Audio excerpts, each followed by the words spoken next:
신문 이야기 돌직구쇼에 오신 여러분 반갑습니다. 저는 신문 읽어주는 남자 김준입니다. 오늘 4.13 총선 D-Day입니다. 오늘 저희 돌직구쇼는 4.13 총선 특집 방송으로 준비가 되어 있습니다.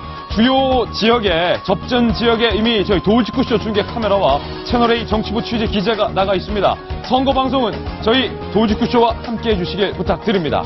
선거날이 오늘 조간신문들 과연 어떤 뉴스 보도하고 있는지 지금부터 소개해드리겠습니다. 먼저 동아일보입니다. 투표 어떻게 하나 동아일보에 자세히 소개되어 있는데요.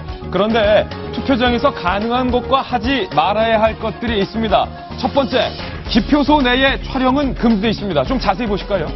그리고 투표 용지를 찍는 것도 해서는 안 됩니다. 하지만 투표소 입구에서 사진 촬영하는 거 오케이고요.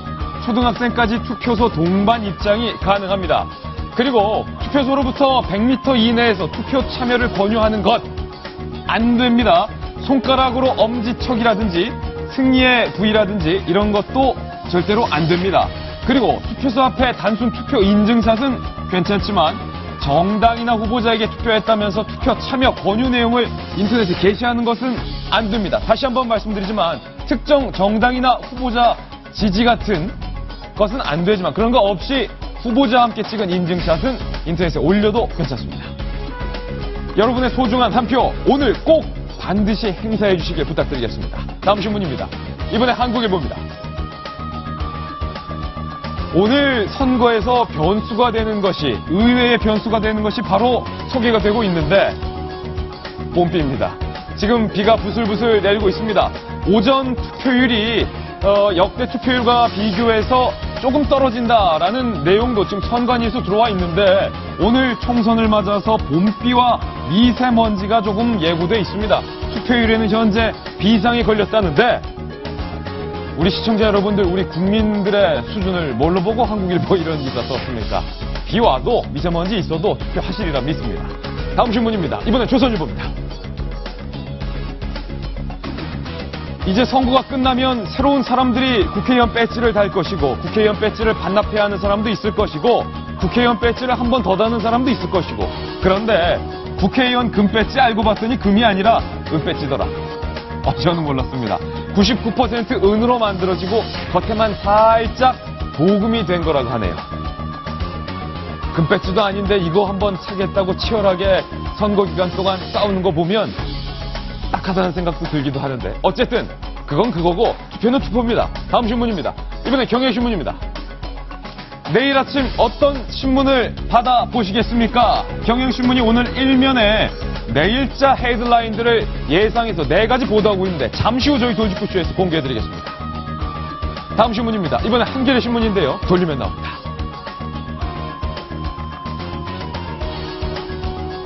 예년에 비해서 기표란이 조금은 작아졌습니다.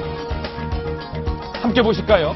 기표, 투표를 찍는 곳이 좀 작아졌는데 유효와 무효의 경우가 이렇게 자세히 소개되어 있습니다. 선 닿아도 오케이, 유효표로 인정됩니다. 여백을 침범해도 유효표로 인정이 됩니다. 다른 기표란만 침범하지 않으면 괜찮은데 문제는 다른 후보의 기표란에 걸쳐 있을 때는 가차없이 무효표가 된다는 사실 명심하시기 바랍니다. 다음 신문입니다. 이번에 서울신문입니다.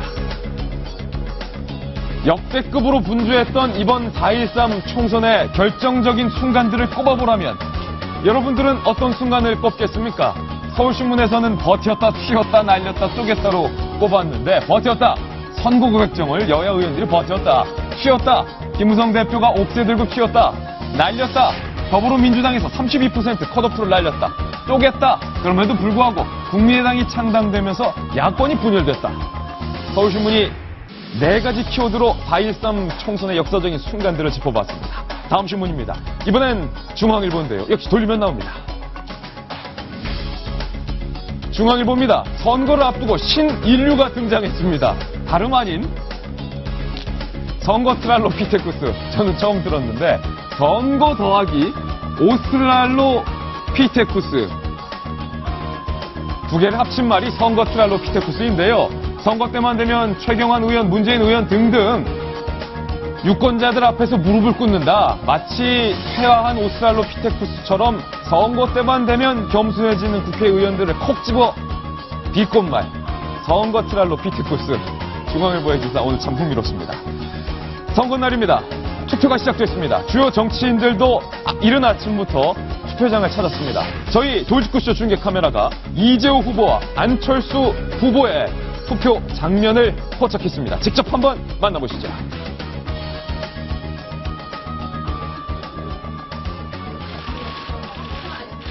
네, 안철수 대표가 서울 노원구 상계동 투표소에서 부인과 함께 투표하고 있는 모습이 저희 채널A 카메라에 포착이 됐습니다.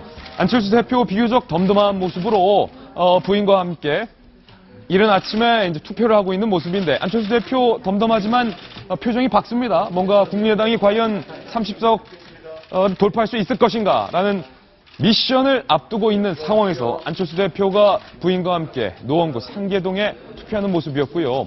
이 모습은 이재호 후보가 역시 무소속을 상징하는 흰색 점퍼를 입고 서울 은평구 투표소에서 투표를 하고 있는 모습입니다. 안철수 후보나 이재호 후보나 주요 후보, 물론 본인들에게 투표를 찍었겠지만 그래도 비밀 투표인이만큼 기표소 안에서 비밀스럽게 투표를 하고 있는데 도장 찍는 속도가 너무 빨랐습니다. 과연 무소속의 이재호 후보가 이번에 계속 당선이 될 수 있을지 아니면 다른 후보가 당선이 될지가 오늘 매우 중요한 관건입니다. 앞서 예고해드렸던 것처럼 오늘 저희 돌직구쇼 4.23 총선 특집으로 준비했습니다. 저희가 만든 첫 번째 돌직구 신문을 지금 바로 공개합니다.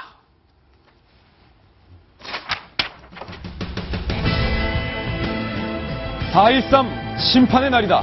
투표는 시작됐습니다. 과연 당선자 윤곽은 오늘 언제쯤 드러날까요?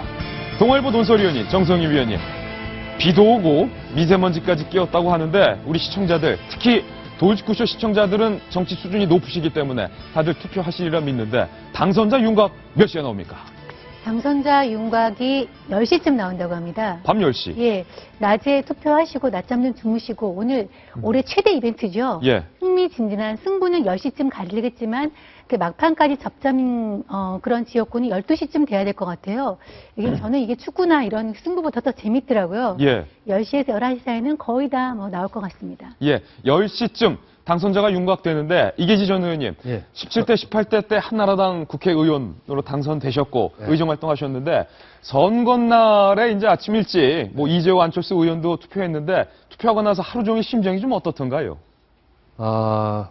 허탈한 느낌도 있어요. 전날까지 아주 치열했는데 예. 마치 오늘도 어디 다녀야 될 것 같은 어허. 그런 느낌인데 집에서 정말 기운이 다 빠지죠. 기운이 다 빠진다. 사람마다 물론 다르죠. 체력도 다르고 능력도 다르고 다 그런데 저녁에 이제 그 투표 현장에서 이 각축을 벌일 생각을 하면은 예. 정말 까마득한 생각이 들고요. 예. 개표하는 시간이 딱 되니까 중계차가 저쪽으로 가네? 그런 거 있어요. 오. 그건 상당히 충격입니다. 아니, 채널A 네. 중계차가 왜 저 상대 후보 집으로 가지? 이런 느낌. 저도 중계차가 저쪽으로 가더라고요. 예. 그래서, 탄핵, 전국이었으니까, 어려운가 보다. 근데 조금 있더니 다시 오더라고요. 중계차가 유턴을 하더라. 개편을 하면서 달라지니까 오더라고요. 예. 그런 충격이 있어요. 근데 예. 본인은 그걸 참고 볼 수 있는데, 아내들은 그걸 보기 어렵다고. 사모님께서는 네, 또 못 본다고. 못 본다고. 심장을 졸이면서 네. 개표 결과를 지켜봤을 텐데요. 현재 전국 투표소에서 투표가 활발하게 진행이 되고 있습니다. 비가 와도 미세먼지가 와도 유권자의 투표소 발걸음은 멈추지 않고 있는데요. 최대 격정지로 꼽히는 격정지 중에 한 군데가 바로 서울 종로입니다. 그래서 저희 취재 기자가 종로 투표소 현장에 나가 있습니다. 현장 연결해서 분위기 알아보겠습니다. 정부경 기자, 현장 전해주시죠. 네, 서울 종로구 가회동 제1투표소에 나와 있습니다. 오전 6시 투표가 시작된 이후 계속해서 유권자들의 발길이 이어지고 있습니다. 현재 시각 투표율 알아봅니다.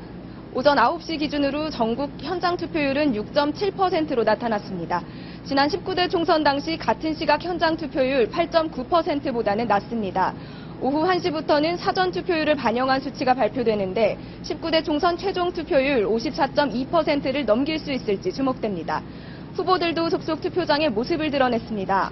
국민의당 안철수 대표는 서울 노원구 상계투표소에서 부인 김미경 씨와 함께 투표했고, 무소속 은평을 이재호 후보도 서울 은평구 구산동 제1투표소에서 투표를 마쳤습니다. 이번 총선에서는 지역구 253명, 비례대표 47명 등 300명의 국회의원이 선출됩니다.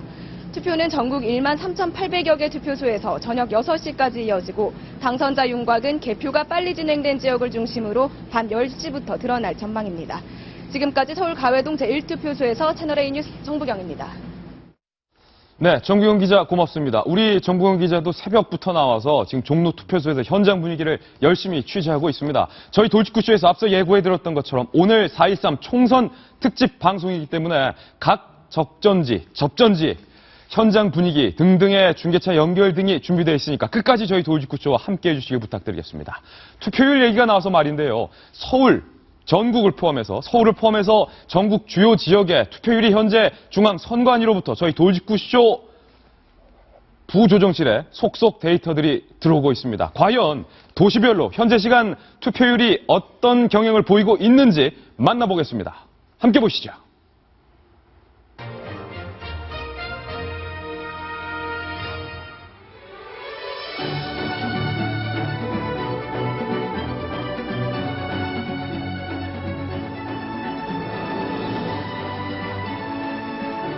네, 서울의 투표율은 현재 6.5%입니다.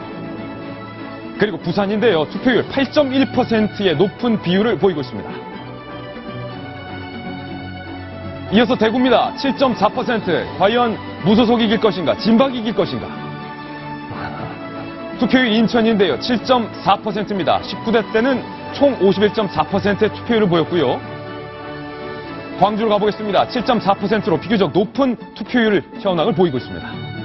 이른 아침인데도 많은 시민분들께서 대전 7.2% 등 투표소를 찾아주고 계십니다.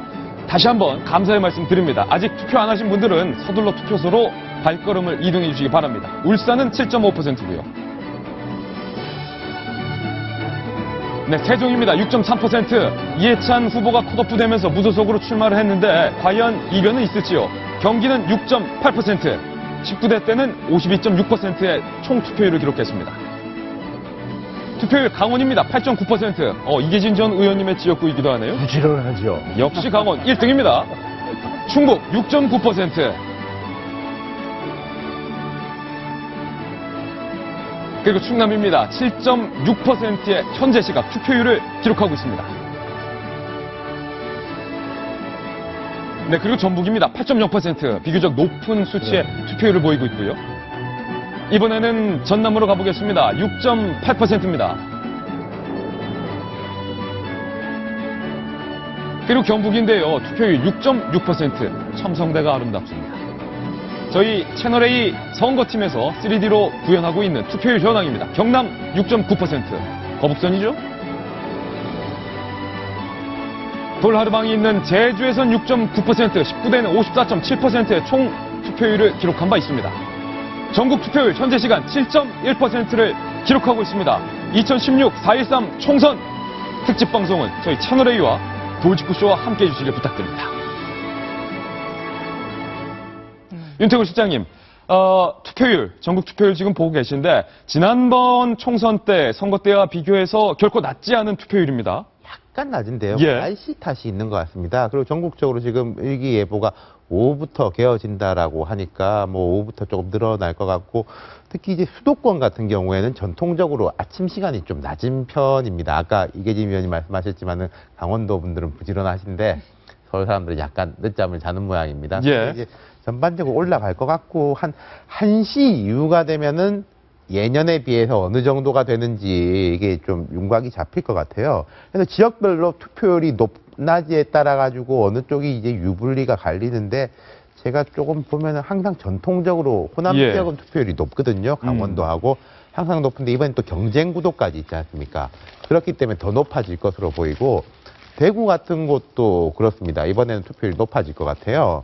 제가 오늘 재밌는 걸 봤는데 대구 매일신문이라고 대구에서 제일 큰 신문, 이 전통 있는 신문인데 사내 칼럼에서 지난 한 달간 대구는 행복했다. 지난 한 달간 대구는 행복했다. 그간 선거 때는 투표하는 기계 취급당하고 예. 착각 취급이래가지고 뭐 지도 보고 누구 오지도 않았는데 뭐이 사람 저 사람 다 오고 뭘 만들어주겠다 뭘 해주겠다 기업을 유치하겠다 약속도 다 오고 서울 사는 친척들까지 대구 지금 어떻게 돌아가냐 물어봤다는 겁니다. 근데 이제 결론을 가지고 나오면은 대구일지, 와, 대구일지. 예. 그것만 남았다. 그렇게 써놓으셨더라고요. 네, 지금 저희 채널A 중계차에 김무성 대표의 투표 모습이 포착이 됐습니다. 김무성 대표는 과연 어떤 생각으로, 어떤 심경으로, 어떤 표정으로 투표소를 찾았을까요? 함께 보시죠.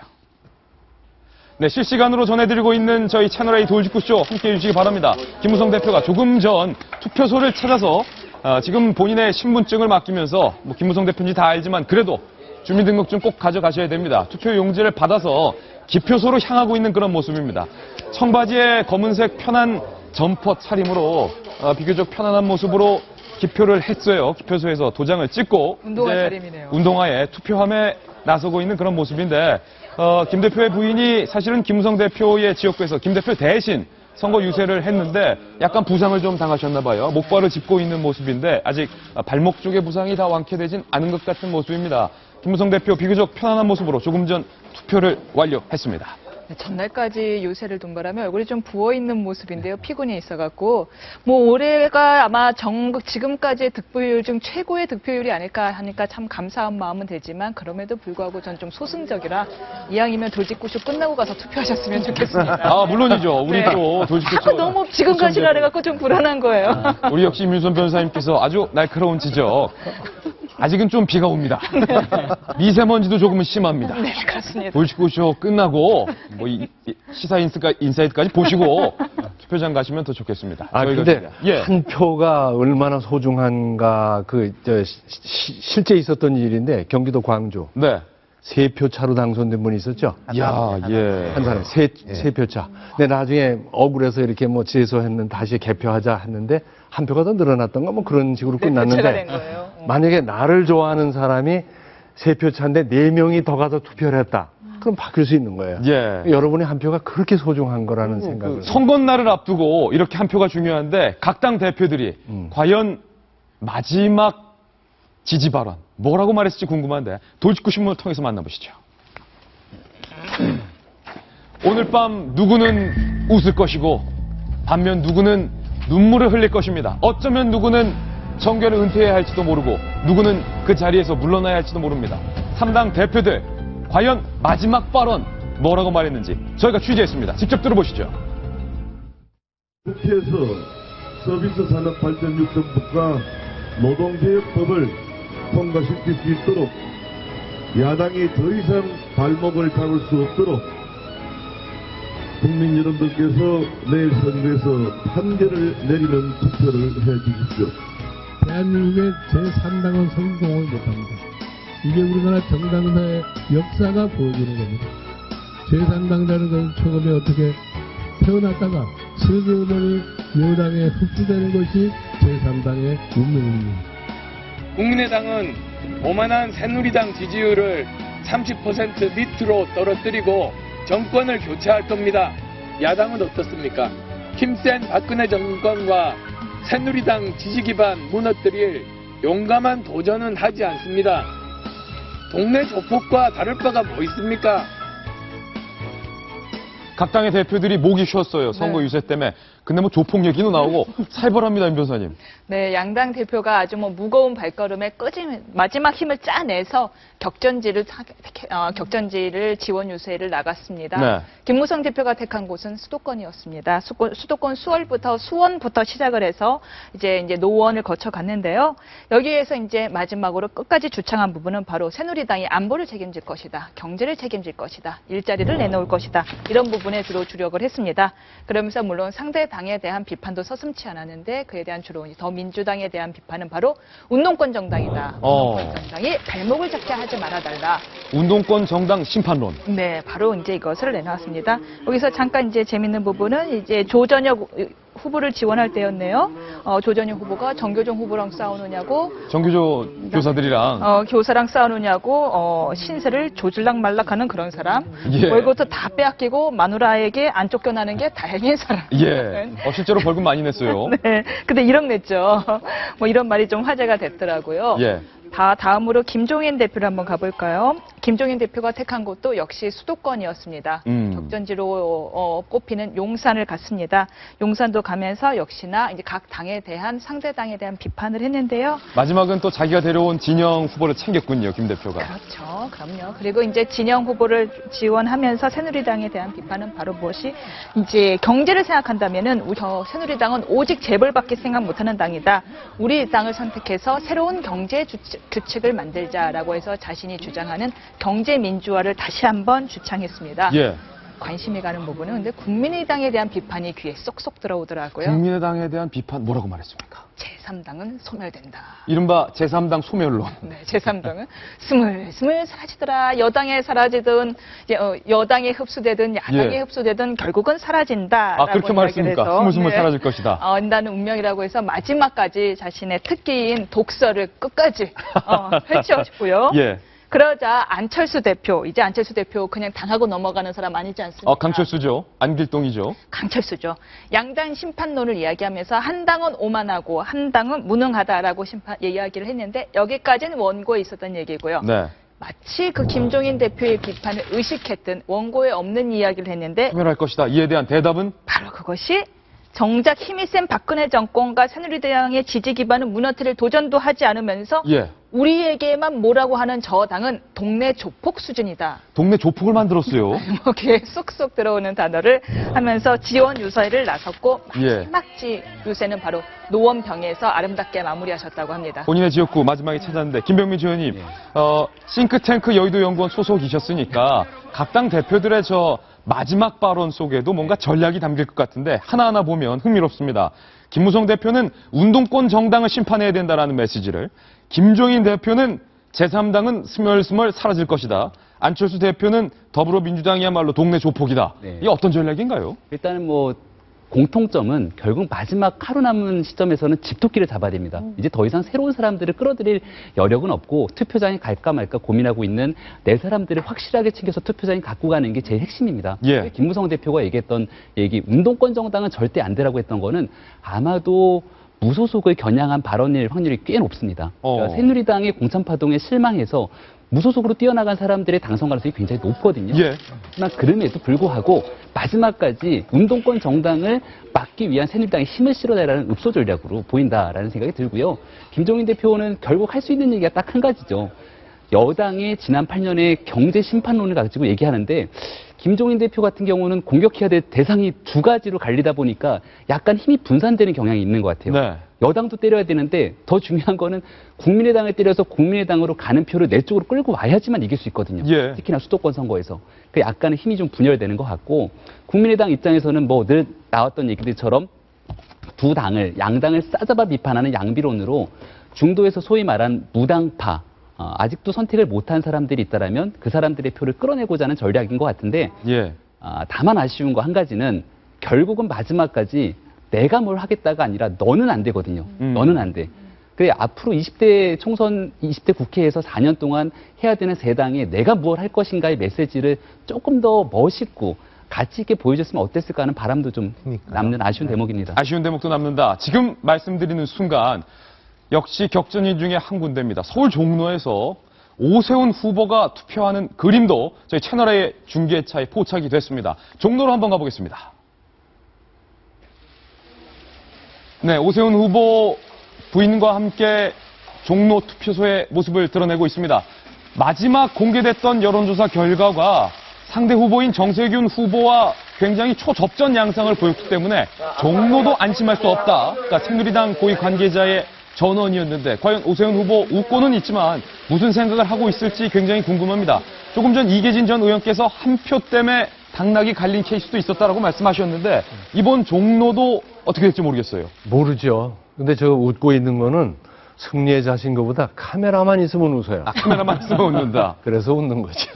웃어서 웃는 거죠. 네, 그래서 웃는 거예요. 카메라 보면은 웃게 돼 있어서 웃는 거라고요. 과연 서울 종로 그래서 진짜 마음에서 우러나서 미소를 만개할 후보는 오세훈 후보일지 정세균 후보일지 누가 될지 과연 궁금해집니다. 잠시 후 채널A 개표 방송에서 윤곽이 드러날 예정입니다. 이번 선거에 변수가 있다면 뭐 비나 미세먼지 말고 이번 총선 전국에서 시나리오가 있다면 과연 어떻게 전개될지 저희가 준비했는데요. 저희 중계 카메라의 현장 그림이 공개가 되고 있습니다. 박근혜 대통령의 투표 모습도 들어왔는데 현장 연결해 보겠습니다. 박근혜 대통령 빨간색 의상을 선택했습니다. 검은색 정장 바지에 빨간색 자켓을 입고 투표소에서 모습을 보이고 있는데 대통령이 일반 시민들과 함께 투표를 하고 있는 그런 모습도 굉장히 인상적입니다. 신분증을 대통령도 내는군요. 신분증 확인하고 본인 확인 절차 걸치고 지문 찍고 투표용지 받아서 박 대통령 지금 기표소에 들어가서 과연 박 대통령은 누구를 찍었을지 정말로 궁금해지는데 앞선 시민이 먼저 투표함에 투표를 하고 박근혜 대통령이 시민들과 함께 어울려서 같이 투표를 하고 있는 모습입니다. 한 장 한 장 투표용지가 카메라에 보이면 안 되니까 카메라에 보이지 않게 뒷면 쪽으로 넣고 투표소에서 선거관리위원들이죠. 위원들과 고생한다. 격려 인사를 좀 해주시고 또 환담도 하고 있는 그런 모습인데 윤태곤 실장님, 네. 박근혜 대통령이 빨간 재킷을 입은 포인트는 어떻게 보십니까? 권성동 의원이 전략기획본부장이시죠? 엊그제 라디오에 출연을 해가지고 진행자가 대통령이 요즘 그 지방 가고 국무회의 하면서 자꾸 빨간색 옷만 입는 거 아니냐라고 하니까 권성동 의원은 이제 청와대에 계신 분은 아니지만 이제 여당 의원인데 우리 대통령께서 옷이 많지가 않으셔가지고 네. 날씨도 봄이고 하니까 빨간색이 얼마나 잘 어울리냐라고 좀 뭐 변명인지 좀 애둘러서 뭐 이야기를 하셨는데 오늘도 이제 빨간색을 입으신 걸 보니까 뭐 근데 이제 그렇겠죠. 야당 입장에서는 못마땅할 건데 그렇다고 네. 저 옷 색깔 가지고 또 그러니까요. 뭐라고 하면은 그게 또 뭐랄까 사람이 이게 쪼잔해 보이지 않습니까? 예. 그러니까 이제 뭐라고 말하기는 어려울 건데 대통령이 자기 이제 마음을 이렇게 표출하시는 거 아니겠습니까? 예. 청와대에서 이번에 보면 대통령이 그 사전 투표를 할까 말까 조금 고민도 했었대지 않습니까? 맞습니다. 그것도 어느 지역에 갔을 때 안 하신 거는 잘하신 것 같아요. 선거투표 안 하고 네. 선거날 이렇게 하시는 거 잘하셨다. 네. 여기 청운동 주민센터죠? 맞습니다. 예, 청와대가 가까운. 빨강이라기보다는 약간 버건디에 가깝지 않나 싶어요. 와인색에 네, 나름 가깝다. 무심하신 것 같아요. 덜 빨간색으로. 거의 권성동 의원 수준이신 것 같은데. 아니, 우리도 빨갛고. 가장 이상적인 것은 아놀드 파마 우산 같은 무지개 색깔을 입고 나왔으면 더 좋았을 거예요. 하지만 무지개 자켓은 어디서도 팔지 않는다는 사실. 저희 특집 돌직구쇼에서 이처럼 이 시간에 투표를 하고 있는 유력 정치인들의 모습 실시간으로 생생하게 전달해드리겠습니다. 앞서 예고해드렸던 대로 이번 총선 결과에 따라서 전국이 바뀌는 변수들이 있습니다. 총 4가지를 꼽아봤는데요. 지금 바로 만나보시죠. 4.13 선택의 날이 밝았다. 지각변동 4대 변수. 저희가 과감하게 지각변동이라는 단어를 앞에 못 박았습니다. 지각변동 4대 변수. 첫 번째 변수를 한번 살펴보실까요? 첫 번째 변수입니다. 새누리의 명운이 달린 150석 과반 달성. 변수가 만약에 실패할 시, 새누리가 과반을 실패할 시 첫 번째 변수인데요. 공천파 등의 책임을 두고 계파 갈등이 본격화될 것이다. 최경환 의원과 김무성 대표 등등 계파 갈등이 본격화될 것이다. 공천 도장 싸움은 싸움도 아니다. 그리고 박근혜 대통령의 레임덕이 가속화할 것이다. 변수일 뿐이지만 윤태곤 실장님, 새누리당이 과반을 획득했을 때와 획득하지 못할 시를 나눠서 본다면 어떻게 되겠습니까?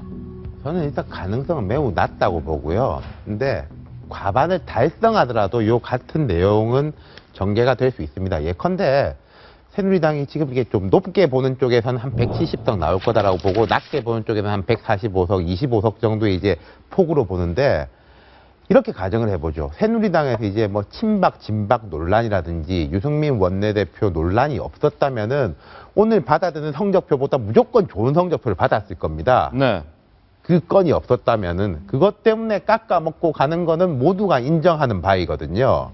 그러니까 이제 성적이 잘 나오면은 대략 덮고 가겠지만은 성적이 못 나오면은 그 부분에 대해 가지고 결국 이게 누구 책임이냐. 책임 공방이 생기는 것이고 이 책임 공방은 결국 김무성 대표 이제 사퇴한다고 했으니까 조기 전당대회가 뭐 한 6월쯤 되지 않겠습니까? 5월 말이나 예. 그때 그럼 과연 이게 또 친박 뭐 지도부로 되는 거냐 마는 거냐 대선을 앞으로 하자는 거냐 마자는 거냐로 격화가 되겠죠. 그래서 예. 150석이라기보다는 한 160석 선에서 그 기준이 되지 않을까 싶어요. 새누리가 과반을 달성할 것인가 못 달성할 것인가라는 게 첫 번째 변수인데 만약에 과반 달성을 실패할 시 여태까지 우리가 봤던 개파 싸움보다 더한 개파 싸움이 될 것이다라는 게 오늘 첫 번째 변수였고요. 두 번째 변수로 바로 이동하겠습니다. 여당의 전통 텃밭에서 무소속 그리고 야권 후보가 선전할 때 이런 변수가 나올 때 과연 상황은 어떻게 전개될까요? 유승민 대표가 무혈 입성할 것이다. 여권 세력 재편 불씨가 점화될 것이다. 김영미 전 의원님, 유승민 대표가 다시 당에 복귀할 수 있다는 말입니까? 세력이 재편된단 말입니까? 굉장히 이제 뜨거운 논쟁이 될 겁니다. 저는 감히 예측하기는 어렵지만 예. 과반은 넘을 것 같은데 160석은 안 될 것 같아요. 예. 그러니까 어정쩡한 승리로 끝나게 된다면 이게 지금 야권이 분열된 상황에서 새누리당이 대승을 거뒀다고 말하기 어렵거든요. 그런 상황에서 무소속 후보들이 저는 대략적으로 최소 5곳 정도는 무소속 후보들이 당선이 될 것 같은데 그럼 이 사람들을 받아들일 거냐 말 거냐를 가지고 엄청난 논쟁이 격화될 겁니다. 그렇죠. 근데 여기에는 유승민계만 있는 게 아니고요. 저 인천으로 가보면 윤상현 의원이 당선될 확률이 아주 높다고 생각하거든요. 네. 그럼 이제 패키지거든요. 패키지로 같이 복당을 시킬 거냐 말 거냐에 대한 논쟁부터 시작해서 예를 들어서 윤상현 받고 유승민 받고 예, 받을 거면 같이 받지 누구 하나만 받지 못할 것 아닙니까? 그럼 이 결정을 누가 하느냐?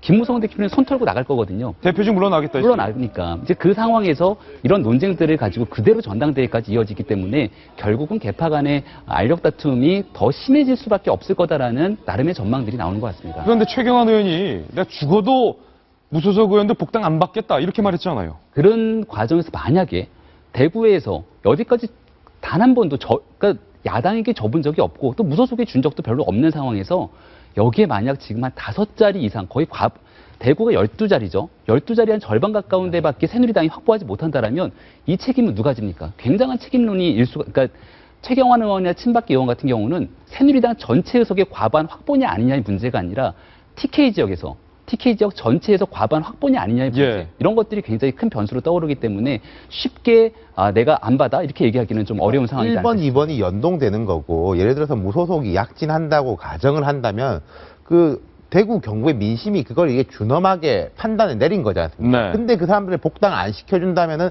민심이 한번 판단을 해서 회초를 때렸는데 그 회초리를 거부하는 게 되잖아요. 그러면 이 논쟁이 계속 대선까지 이어질 겁니다. 민심이 이렇게 판단을 했는데도 거부하는 오만한 뭐 이런 식으로 프레임이 짜여지는 거죠. 해초리고 말이 안 듣는다면 몽둥이까지 나올 수가 있는 상황을 걱정해야 되는데 어쨌든 새누리당이 과반을 달성하느냐 못하느냐에 따라서 무소속 의원들을 받아줄지 말지도 결정이 될 것 같습니다. 이번 총선의 4대 변수, 세 번째 변수로 이동하겠습니다.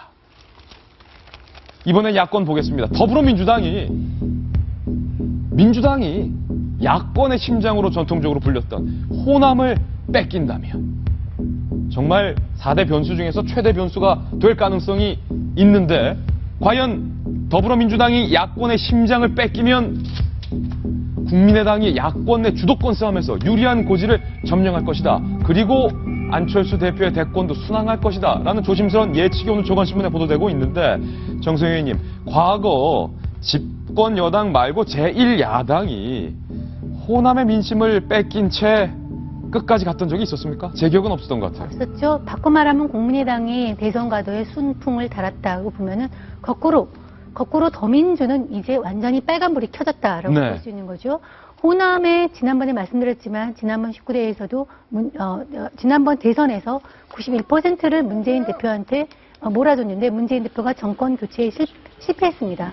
그 이후에 모든 선거에서 실패하면서도 한 번도 책임지는 모습을 보여주지 못했거든요. 이제 선거를 앞두고서 2번이나 방문을 해서 엎드리고 사죄를 하는데 듣기로는 그 돌아선 민심이 거의 돌아서지 않는다고 보여지고 예. 그래서 지금 더민주가 100석을 달성할 것인가 알 것인가 또는 90석이다 107까지 왔다 갔다 하는데 많은 전문가들이 107석이 쉽지 않지 않은가 그런 얘기를 하고 있고 예. 특히나 호남에서 많이 잃는다면 문재인 대표의 대선 가도는 상당히 어려워지고요. 특히나 90석 밑으로 떨어진다.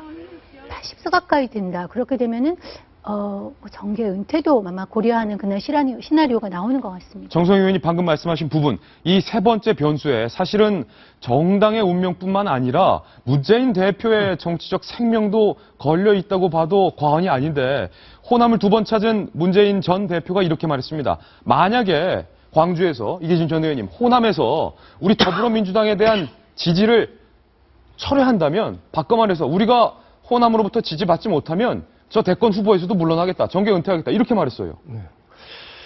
그건 저는 정말 예측하기 어려운데 그건 개인적인 문제로 국한해 보면은 뭐 개인의 판단으로 그렇게 할 수 있는데 문제는 호남을 국민의당이 많이 얻었을 때 과연 안철수 대표의 대선 가도는 순탄할까? 왜냐면은 호남은 이겼지만 전체 의석수에 있어서는 더민주가 여전히 메이저이기 때문에 그거 그렇게 녹록하지 않을 거예요. 지금 눈치 보고 있네. 먼저 일어날까 막. 예.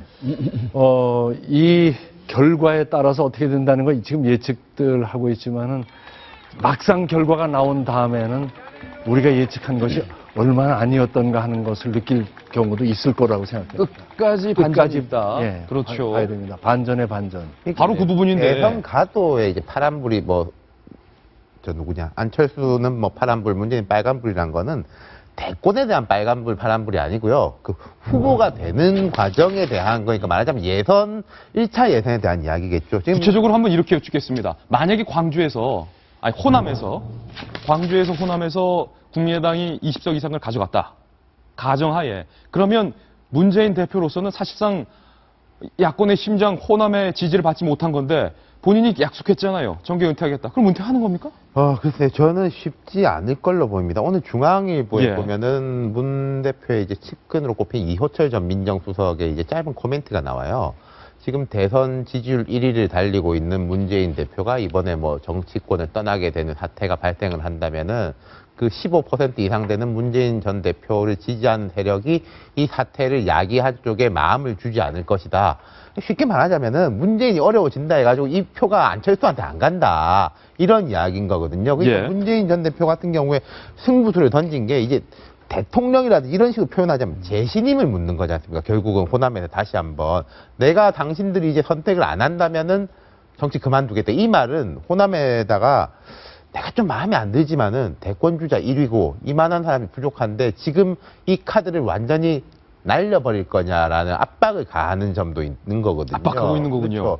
그러니까 지금 이런 점이 있는 것 같아요. 제가 대구하고 호남을 비교해 보면은 대구 시민들이 조금 더 행복하다 싶은 게 대구에다가는 내가 이거 해줄게 저거 해줄게 경쟁인데 그렇죠. 호남에 내가는 당신이 나를 버리면은 나는 어려워진다라고 문재인 안철수 두 사람 다 그런 식으로 매달리는 거거든요. 거기다가 애인한테 김무성 대표도 와서 배알도 없냐고 했습니다. 애인이 나 안 만나주면 예. 나 뭐 힘들어질 거야 이런 식으로 하는 거니까 참 야당의 리더들이 호남 유권자들한테 좀 너무 강한 압박을 주고 있다. 네. 그런 느낌이 듭니다. 네. 결국 문재인 대표 얘기잖아요. 문재인 대표가 어느 순간부터 문재인 전 대표가 김종인 대표랑 선을 긋기 시작하는 것 같아요. 처음에 김종인 대표를 모셨을 때만 하더라도 거의 공동 운명체처럼 김종인 대표한테 모든 힘을 실어주고 김종인 대표가 성공하면은 본인도 같이 성공하는 거고 김종인 대표가 실패하면 거기에 대한 책임도 문재인 전 대표가 같이 져야 되는데 지금 상황에선 더불어민주당이 성공하기가 쉽지 않습니다. 근데 그 모든 책임을 다 김종인 대표한테 떠밀고 본인은 뒤에서 책임지지 않으려는 모습들이 보인다라는 생각이 들거든요. 근데 본인이 앞서 호남에서 얘기를 했듯이 이번 호남에서 의미 있는 의석을 확보하지 못한다라면 총 28석인데 그중에 최소한 과반 의석을 만약 확보하지 못한다라면 문재인 전 대표에 대한 책임론도 급격하게 더불어민주당 내에 있을 수밖에 없다라는 생각이 들고요. 예. 그런 과정에서 결국은 완벽한 야권판 정계 개편이 다시 이루어질 텐데 결국 마지막까지 등판하지 않았던 손학규 전 상임고문에 대한 앞으로의 추대론이 더 급격화될 것 같다는 생각도 듭니다. 한마디만 합시다. 예. 지금 그 절하는 모습을 보면서 또 한 번 느꼈는데 정치인은 소신이 있어야 되지 않습니까? 그리고 신뢰가 있어서 말 한마디를 중하게 생각해야 되는데 절을 하면서 누가 먼저 일어났는가 때문에 눈치를 보고 다시 엎드리면 엎드린 진정성은 하나도 없는 겁니다. 예. 저 사람이 안 일어났네. 다시 엎드리고 또 다시 일어나 보니까 저 사람이 아직 안 일어났네. 그러니까 다시 엎드리고. 예. 그러면 호남의 지지를 못 받으면은 물러나겠다라고 말을 했으면은 정치인의 말은 무게를 가져야 됩니다. 예. 엘고가 대통령에 도전했다가 안 된 뒤에 나는 떠난다 했다가 다시 들어온 적 없잖아요. 예. 우리는 그만둔다고 했다가 나오는 것을 아주 아무렇지도 않게 생각한다면은 이 땅에는 신뢰가 없어지는 겁니다. 예. 자, 보세요. 먼저 소신 있게 일어나 버리면 되는 거예요. 절했으면 아니 아직 안 일어났습니다. 아, 그러네요. 아니 이 사람 아직 안 일어났네. 어떡할까? 이거는 안 되는 거예요. 정치인들은 소신이 있어야 된다고 생각하고 네. 한 말에 대해서는 정말 책임져야지 은퇴라는 말을 에이 웃기네라고 국민이 본다면 이건 문제가 있는 겁니다. 예. 안영환 의원이 아주 좋은 명언을 하셨죠. 정치인들은 생명이 여러 개 있다고. 네. 과연 호남 시민들이 그러면 안 되는 문재인 전 대표를 미워도 다시 한번 찍어줄지, 더불어민주당을 찍어줄지, 아니면 광주에서 돌풍을 불고 있는 새 선택, 국민의당을 선택할지, 오전 투표 시간과 그리고 오후 10시가 되면 호남 시민들의 선택이 어디를 향했는지 드러날 것 같습니다. 끝까지 지켜보겠습니다. 네 번째 변수입니다. 국민의당 20석 문안이 확보한다는 변수. 3당 체제로 출발했을 때 어떻게 되느냐.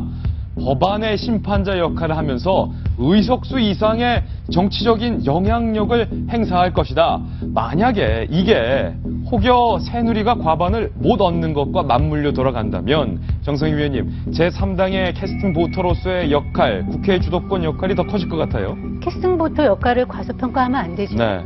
지금 새누리당은 서비스 발전 기본법이나 노동개혁법과 관련해서 과반 이상을 확실하게 달성해주면 통과시키겠다 하는데 그건 좀 쉽지 않아 보이지 않겠습니까? 그러면 결국은 국민의당의 태도에 따라서 법안이 통과되느냐 아니냐를 완전히 이제 하게 되는 것이죠. 앞으로 이제 지금 남은 그 쟁점 법안뿐만이 아니라 앞으로 20대에서는 정말 이거는 어느 당이든 가선 제3당한테 가서 빌어야 되는 거예요. 그렇기 때문에 그 제3당의 의석수는 적지만 그 활동의 의미 있는 활동, 가지고 있는 행보 하나하나에 대한 무게감은 훨씬 커지는 것이죠. 어떻게 보면 의원 하나당 3배 이상의 어떤 그런 무게감을 가질 수 있다고 봐도 되고, 그래서 안철수 대표가 국민의당이 작기 때문에 앞으로 대권 가도 쉽지 않다. 물론 쉽지는 않겠지만 그 활동의 범위는 상당히 커집니다. 특히 이번에 비례대표 같은 경우에 상당히 선전할 걸로 보지 않겠습니까? 이 비례대표 예를 들어 10석이다 그러면 정말 가벼운 게 아니에요. 비례가 이번에 많이 줄었습니다. 예. 지역구가 늘어나면서 비례가 47석? 밖에 안 돼요. 그 중에서 예컨대 10석이다 그러면 정말 큰 무게로 활동을 하게 되는 거기 때문에 제3당의 역할이 아까 스멀스멀 사라지는 것보다는 앞으로 눈덩이처럼 더 커질 확률이 커지죠. 예, 4.13 총선 특집 돌직구쇼 함께하고 계십니다. 이번 총선에 총 250여 곳의 지역구 중에서 정말로 누가 이길지 모르는 곳이 깜깜이 지역구가 100곳이 달한다고 합니다. 그런데 이 100여 곳의 깜깜이 지역구 중에서도 고르고 골라서 저희 돌직구쇼에서 이번 선거 이 5곳의 경합지역은 꼭 주의 깊게 봐야 된다라는 지역 5곳을 선정을 했습니다. 그래서 여론조사 공표기간 이전에 조사된 가장 최근 해당 지역의 여론조사 결과를 지금부터 준비했는데 가장 뜨거운 5곳의 지역을 지금 바로 만나보시죠. 먼저 첫 번째는 서울 노원병입니다. 이준석 후보와 안철수 후보 간의 뜨거운 대결이 뜨거운 감자로 부상하고 있습니다. 과연 안철수 대표가 본인의 지역구를 지킬 수 있을지 4월 7일 여론조사 공표 기간 이전에 실시된 최근 여론조사 결과를 한번 보면요. 새누리당의 이준석 후보가 30.2%, 국민의당의 안철수 대표가 43.0%를 받았습니다. 다음 지역입니다. 이번엔 역시 가장 뜨거운 지역구 중에 하나입니다. 서울 종로의 여론조사 결과를 한번 볼까요? 오세훈 후보와 정세균 후보가 서로 엎치락 뒤치락 엎치락 하다가 가장 최근 실시된 여론조사 결과에서는 오세훈 후보 42.2%, 정세균 후보가 44.8%로 또 한 번 뒤집힌 여론조사 결과를 선보인 바 있습니다. 그런데 이 여론조사 결과 이전에는 반대로 오세훈 후보가 정세균 후보를 앞서가는 결과가 나왔기 때문에 하룻밤 사이에 서울 종로의 승자가 바뀌었다. 이런 헤드라인들이 그 당시 쏟아져 나왔는데 과연 서울 종로의 최후 승자는 누가 될까요? 다음 지역입니다. 이번엔 역시 서울 용산 지역으로 이동을 해보겠습니다. 새누리당의 황춘자 후보와 더불어민주당의 진영 후보. 이 서울 용산의 여론조사 결과 역시 하룻밤 자고 나면 황춘자 후보가, 그 다음 날은 진영 후보가 엎치락 뒤치락을 했었는데 가장 마지막에 실시된 여론조사 결과를 보면 황춘자 32.2%, 진영 37.1%의 여론조사 결과를 얻었습니다. 누가 이길지 한치 앞도 모르는 서울 용산의 최후 승자는 누가 될까요? 이번엔 대구 동구 갑으로 가보겠습니다. 과연 무소속 대 진박, 진박 대 무소속의 진검 승부가 대구 동구 갑에서 펼쳐지고 있습니다. 새누리당의 정종섭 후보, 진박 후보 38.6%의 여론조사 결과. 그런데 무소속이 만만치 않습니다. 류성걸 후보가 39.4%의 지지율을 현재 얻고 있기 때문에 과연 실제 투표 결과를 열어보면 무소속의 류성걸 후보가 이길지 아니면 진박의 38.6% 정종석 후보가 승리할지 아무도 예측할 수 없는 상황입니다. 아마 청와대의 박근혜 대통령도 대구 동구갑의 결과를 눈여겨보실 겁니다. 다음 지역입니다. 광주 광산 을입니다. 더불어민주당의 이용섭 후보가 40.3%, 그리고 국민의당의 권은희 후보가 35.8%의 여론조사 결과를 얻었는데 이 지역 역시 권은희 후보가 박근혜 대통령을 저격하는 포스터 때문에 논란을 받았지만 희한하게도 그 이후에 권은희 후보의 지지율이 올라간 바 있기 때문에 광주 광산을의 최후 승자도 누가 될지 안심할 수 없는 그런 상황입니다. 잠깐 숨 고르고 가겠습니다. 이계진 전 의원님, 격전지 5곳을 저희가 뽑았는데 잘 뽑았습니까? 잘 뽑았죠, 뭐. 저는 정말 그거 보니까 저거 어떻게 될지 좀 궁금해요. 궁금해요. 대단히 궁금한데 저 마지막 여론조사 나오는 거. 네. 그것조차도 힘이 될 후보가 있는 것 같은데요. 아, 그렇습니까? 시청자들은 그걸 보고, 누가 앞서 있네라는 생각을 할 것 같아요. 먼저 번의 그것은 잊어버리고, 그러니까 얼마나 엎치락, 뒤치락입니까? 선거는 이래서 많은 사람들이 숨을 죽이고 결과를 볼 때까지 전혀 예측을 할 수가 없다는 그런 생각이 드는군요. 예. 네. 끝까지 이 5곳 지역의 선거 결과를 유의 깊게 봐주시기 바랍니다. 네. 이번에는 새누리당, 더불어민주당, 국민의당, 국민의당, 더불어민주당, 새누리당, 더불어민주당, 국민의당, 새누리당. 각 당에서 꼽은 이 지역만큼은 꼭 우리 당이 지켰으면 좋겠습니다. 각 당이 밝힌 필수 사수 지역 베스트 3곳을 저희가 준비해봤습니다. 지도를 통해서 만나보시죠. 네, 각 당의 사수지 새누리당과 더불어민주당과 국민의당 순서대로 말하면 3곳씩을 뽑았는데 그중에 대표적인 한 곳씩만 저희가 지도에 표시를 해봤습니다. 먼저 새누리당에서는 대표적으로 꼽은 지역 중에 하나가 전남 순천 지역만큼은 꼭 우리가 이겼으면 좋겠다라고 꼽았는데 전남 순천에는 이정현 후보가 지난번에 돌풍을 일으켰는데 김병민 전 의원님, 새누리당이 꼽은 지역 전남 순천 말고도 또 어디 있습니까? 2군데를 더 꼽았습니다. 첫 번째는 여권의 심장부라고 불릴 수 있는 대구 수성갑에 김문수 후보가 나온 이 지역입니다. 김문수 대 김부겸? 예. 여기가 대구 수성갑이 원래 누구 지역이었냐면요. 그 유명한 이한구 위원장 지역이었습니다. 아, 그렇군요. 그러니까 굉장히 오랫동안 여권에서 텃밭을 있었던 지역인데 이한구 위원장이 불출마 선언한 게 김부겸 의원 때문이 아닌가라는 생각이 들 정도로 김부겸 돌풍이 일어나고 있지 않습니까? 예. 근데 만약 이곳까지 흔들리게 된다면 여권 전체가 타격을 입으면 물론이고 여권의 사실 대권주자라고 불릴 사람이 그렇게 많지 않습니다. 예. 그중에 유력 대권주자 중 한 명인 김문수 후보를 잃게 된다는 점에서 굉장히 큰 타격이 있을 것 같고 그리고 마지막으로 꼽은 곳은 부산 지역입니다. 예. 결국 TK, PK라고 할 수 있는 부산에서도 재선을 지면서 이번에 3선에 도전하는 박민식 의원이라고 있습니다. 예. 검사 출신이 굉장히 미남형 의원인데요. 여기가 흔들흔들하다는 거거든요. 이 박민식 의원이 지금 위태로울 줄은 아무도 몰랐어요. 예. 김무성 대표의 측근으로도 불리우고.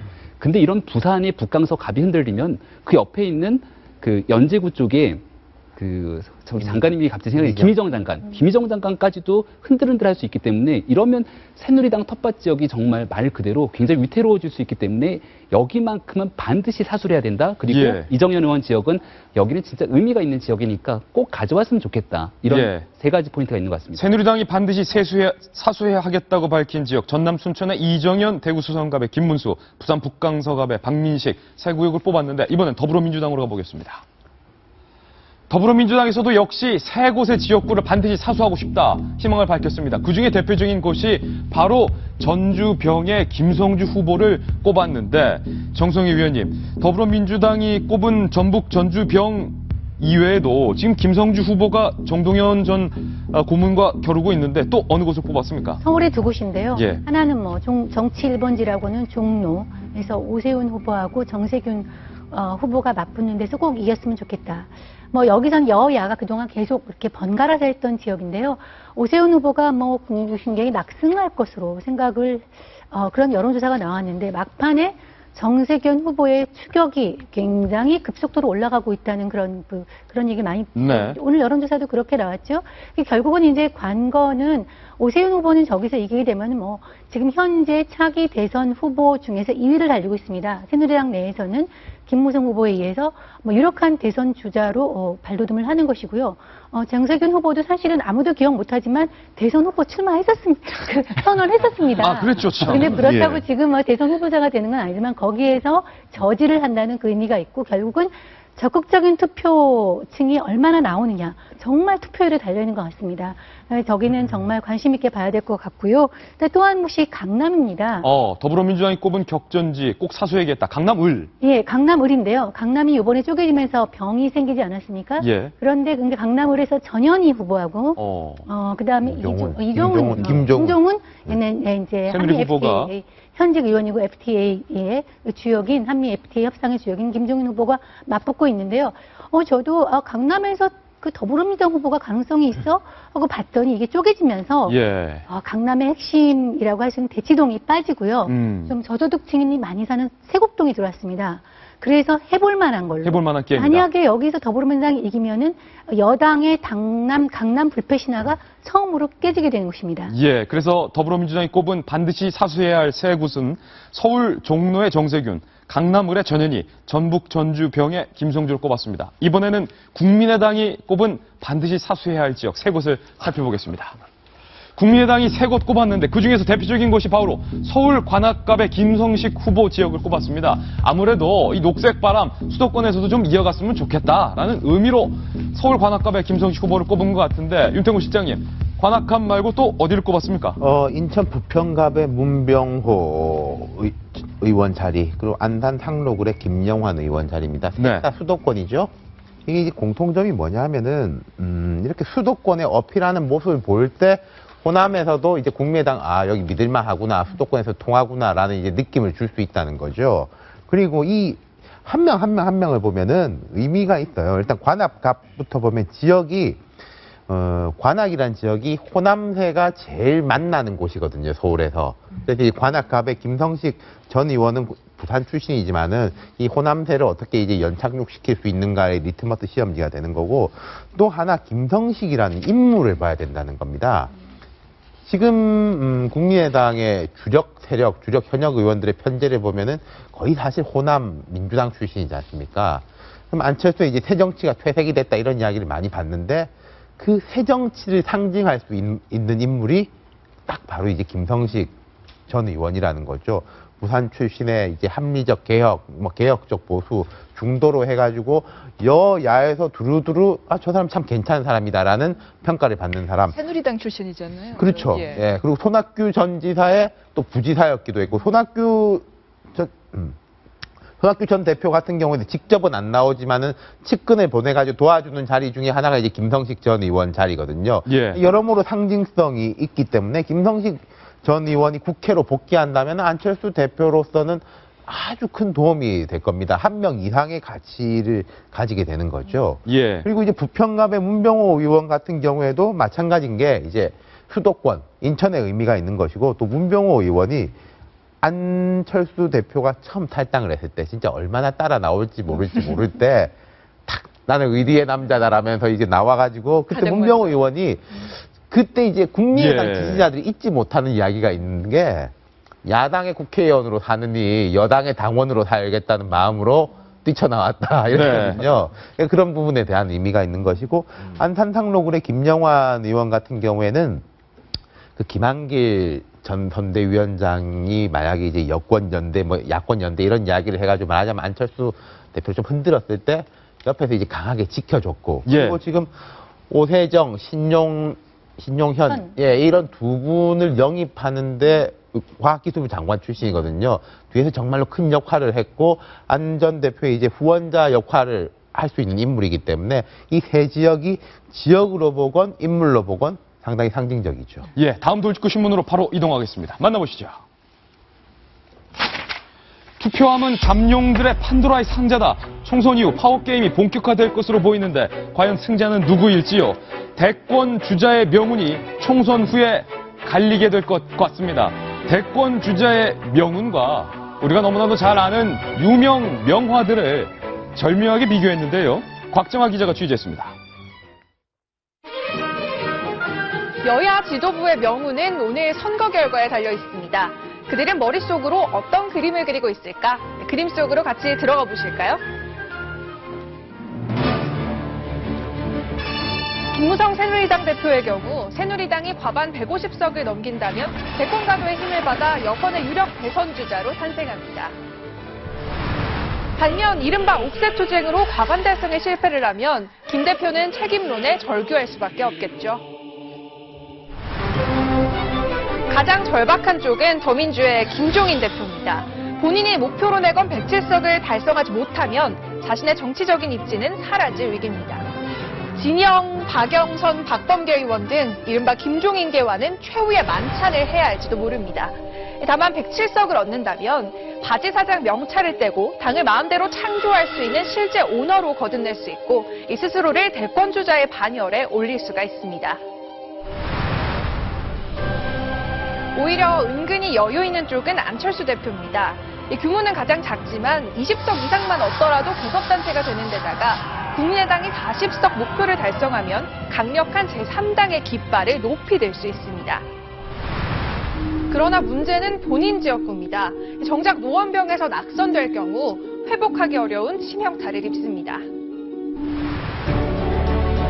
미래 권력들의 명운이 갈릴 시간이 다가오고 있습니다. 채널A 뉴스 곽정아입니다. 참 기가 막히군요. 예. 곽정아 기자가 취재했던 것대로 잠룡들의 향후 권력의 판도가 미래가 바로 이번 총선에 달려 있는데 구체적으로 어떤 잠룡들의 어떤 모습이 기다리고 있을지 출력물을 통해서 만나보시죠. 여권과 야권으로 나눠서 살펴보겠습니다. 먼저 김무성 새누리당 대표 쪽을 한번 볼까요? 여야 유력 정치인 6인의 총선 이후인데 먼저 김무성 대표가 맑음과 흐림, 일기예보하는 것 같은데 맑은 날씨와 흐린 날씨 두 가지는 알아볼 수 있습니다. 김무성 대표, 맑음부터 볼까요? 최소 과반 의석 확보 시, 그러니까 150석만 넘겨도 김무성 대표가 당대표 그만두고 대선 주자로서의 입지가 강화될 것이다. 굉장히 기상도는 맑을 수밖에 없습니다. 그런데 만약에 과반이 붕괴됐을 때, 과반이 붕괴된다면 친박이 이른바 옥새 투쟁의 책임론으로 김무성 대표를 저격할 가능성이 매우 높게 점쳐지고 있습니다. 그리고 그에 따라서 여권에서 대선 후보군에서 도태될 가능성까지도 점쳐지고 있는데 이렇게 된다면, 과반이 붕괴된다면 김무성 대표의 기상도는 매우 흐릴 수밖에 없습니다. 폭우가 쏟아지는 기상이 예보될 수밖에 없는 상황인데 최경환 의원은 어떨지 한번 볼까요? 이른바 TK에서 진박 후보의 결과가 최경환 후보의 명운을 가를 수 있습니다. 만약에 대구 경북 TK에서 진박 후보가 대거 입성할 때 당권 고지를 확보할 수 있다. 앞에는 대권인데 뒤쪽은 당권입니다. 당대표 선거 나오겠다 이거죠. 기상도는 맑습니다. 그렇다면 과반을 얻고 TK에서 진박 후보가 당선된다면 김무성 대권, 최경환 당권으로 역할을 나눠서 그렇게 치열하게 싸웠던 두 세력 간이 손을 잡고 사이좋게 향후 정권을 향해서 손잡고 나간다는 건데 만약에 그렇지 못한다면 두 사람 다 위태위태할 수 있다는 겁니다. TK 무소속 돌풍, 당내 위상이 약화되고 당권 고지에도 비상이 걸 수밖에 없다. 기상도는 매우 흐림으로 갈 수밖에 없습니다. 그렇다면 반면에 무소속의 유승민 의원은 과연 어떨까요? TK 무소속 의원, 본인뿐만 아니라 본인의 무소속계, 유승민계로 분류되는 무소속 의원들이 최소 2명, 3명 이상 당선이 될 경우에는 새누리당의 동반 입당, 복당을 할 수 있는 가능성도 있고 이렇게 될 경우 TK의 적자로서 유승민 의원의 당권이라든지 어쩌면 대권까지도 입지가 강화될 수 있다. 기상도는 셋 중에서 매우 맑음이 될 수도 있다. 화창하다. 그런데 만약에 다 죽고 혼자 살았을 때 단독 생활할 시 복당은 쉽지 않습니다. 그렇다면 새누리당도 아닌 애매한 상황에서 정치적인 위상은 오히려 이전보다 약화될 수도 있다라는 기상도는 매우 흐림으로 바뀔 수가 있습니다. 그렇기 때문에 이번 총선 결과에 따라서 여권 3인방의 미래가 바뀌는 셈인데요. 야권도 마찬가지입니다. 문재인 전 대표, 안철수 대표, 김종인 대표의 기상도가 갈리는데요. 먼저 문재인 전 대표부터 보겠습니다. 여당의 과반을 저지하고 호남 과반 이상을 확보할 때 뭐 명실공히 대선 주자로서 정말로 무시무시한 파괴력을 문재인 대표는 갖게 됩니다. 전 대표는. 그렇기 때문에 문 전 대표의 기상도는 매우 맑음, 화창함. 만약에 광주를 포함해서 호남이 참패했을 때, 안철수 대표 국민의당에게 밀렸을 때 본인이 예고했던 것대로 정계 은퇴가 현실화될 수도 있는 매우 나쁜 기상도를 맞닥뜨리게 될 것입니다. 그렇다면 반면에 안철수 대표는 이번 총선 결과에 따라서 어떻게 갈릴까요? 안철수 대표의 국민의당이 30석에서 40석 확보할 때는 야권의 대선 후보로서의 입지는 명실공히 강화될 겁니다. 30석에서 40석을 확보했다는 것은 광주 플러스 알파의 의미가 있기 때문에 호남 지역에만 국한되는 인물이 아니라 수도권까지 대표성을 가질 수 있는 야권의 대선 후보로서 발돋움을 할 수 있다는 맑은 기상도가 앞에 있지만, 만약에 20석 미만 시 국민의당이 처절하게 패배했을 때는 대선 후보군에서 앞으로는 안녕? 도태될 가능성, 매우 흐림의 날씨가 예고되어 있습니다. 그렇다면 가장 흥미로운 김종인 대표의 현 대표의 기상도는 과연 어떨까요? 본인이 밝혔던 것처럼 107석, 사퇴 기준인 107석 이상을 확보 시에는 당권을 계속 유지할 수 있다. 맑음인데, 반대로 107석 밑으로 더불어민주당이 떨어질 때는 킹메이커 접고 비례대표에서도 물러나야 되는 정계 은퇴의 아주 흐린 기상도가 김종인 대표 앞에 놓였다. 이렇게 볼 수 있습니다. 정성희 위원님, 이 6명이 이번 총선 결과에 따라서 어떻게 될지 아무도 모르기 때문에 정말 피가 마르겠어요. 총선 성적표가 대선 전초전이 되는 거죠. 그렇죠. 내일 이제 답안지를 받아보면은 바로 다음 내년에 있는 대선을 둘러싼 레이스가 시작이 될 것 같고요. 승부가 뭐 내일이면 날 것 같습니다. 저는 특히 좀 야권에 대해서 얘기를 해보고 싶은데요. 저는 이 김종인 대표는 본인이 은퇴하는 시점을, 그 기준점을 얘기를 했습니다. 쉽게 말하면 성적표의 기준점을 얘기를 했습니다. 107석을 달성하지 못하면은 비례 입원을 포함해서 사퇴하겠다고 얘기를 했기 때문에 이거는 뭐 내일 승부가 굉장히 편해지는 그 느낌이 있어요. 그거에 따라서 될 거고요. 근데 문재인 대표 같은 경우는 호남에서 지지를 받지 못하면 물러나겠다고 했는데, 아까 이계진 우리 전 의원님 말씀하신 대로 기준을 말하지 않았어요. 기준을 말하지 않았기 때문에 그게 어느 선이냐는 본인이 아는 거죠. 국민들은 모릅니다. 근데 대체로 이제 만약에 80석 같은 거를 실패하면은 그거는 좀 책임론 때문에 정계 은퇴를 해야 될 거라고 모든 국민들이 판단을 하는데, 애매한 거 있잖아요. 90석 예를 들어서 안팎이 됐을 경우에, 그런 경우에 이게 은퇴를 해야 되는 거냐, 출마를 못 하는 거냐, 아니면 계속 당을 가지고 가는 거에 애매하게 되고요. 책임론도 물을 거냐 하는 거냐에 대해서 또 다른 논란과 함께 또다시 내용에 빠져들게 될 가능성이 굉장히 커지죠. 시간이 조금 있나요? 제가 조금 역설적인 이야기를 해볼까 하는데요. 개인 말고 당의 전체로 볼 때는 좋은 게 나쁘고 나쁜 게 좋을 수 있습니다. 새누리당 같은 경우에요. 의석수가 상당히 높게 나오면 유승민 의원하고 절대 안 받아줄 겁니다. 그러면서 가던 대로 가자라고 해가지고 내홍이 일어날 가능성이 높아요. 오히려 이제 분화에 대한 압박이 커질 겁니다. 분열에 대한 이제 부담도 덜하고요. 근데 오히려 새누리당이 지금 입에 좀 안 좋게 나온다면 청와대도 조금 모습을 바꿀 거고, 유승민도 불러들여야 되고, 우리가 혁신하고 뭉치는 모습을 보여야 된다라고 해서 대선 가도로는 저는 오히려 긍정적일 거로 봐요. 오히려 약이 될 것이다. 더민주당 같은 경우에도 결과 잘 나와가지고 문재인, 김종인 두 사람이 킹과 킹메이커로 한 명씩만 쭉 간다. 이건 향후 1년을 보면은 그건 좀 되게 리스키하거든요. 어느 정도 나와가지고 뭐 손학규도 나오고 김부겸도 나오고 송영기도 나오고 4명, 5명 정도가 집단적으로 경쟁하는 구도를 가면은 당이 훨씬 단단해질 거예요. 그런 이제 역설이 숨어 있을 겁니다. 네, 과연 당대표급들의 이 유력 정치인들이 이번 총선 결과를 어떻게 받아들일지 너무나도 궁금합니다. 제가 이곳에 나왔습니다. 여러분이 오늘 행사하실 그 한 표에 따라서 내일 조간신문 1면의 내용이 현저하게 바뀔 예정입니다. 내일자 조간신문을 지금 미리 공개하겠습니다. 돌리면 나옵니다. 경향신문의 오늘 1면 내용입니다. 내일 아침 여러분은 어떤 신문을 받아보시겠습니까? 첫 번째 신문, 새누리 압승, 야당 분열로 수도권 참패. 이 신문을 받아보시겠습니까? 아니면 그 옆에 있는 새누리 참패, 16년 만에 여소야대. 이 신문을 받아보시겠습니까? 아니면 3번 새누리 턱걸이 과반 20년 만에 3당 체제. 이 신문을 원하십니까? 아니면 4번 새누리 과반 붕괴 야 분열 속 절반의 승리. 이런 조간신문을 받아보길 원하십니까? 여러분이 원하는 내일자 조간신문 1면은 과연 어떤 모습입니까? 오늘 행사하시는 여러분의 한 표에 대한민국의 미래가 걸려 있습니다. 저희는 광고 보고 돌아오겠습니다. 잠깐만요. 앞으로 4년이라는 시간은 짧다고 할 수 있지만 매우 긴 시간입니다. 앞으로 4년 대한민국의 미래를 여러분은 누구에게 맡기실 겁니까?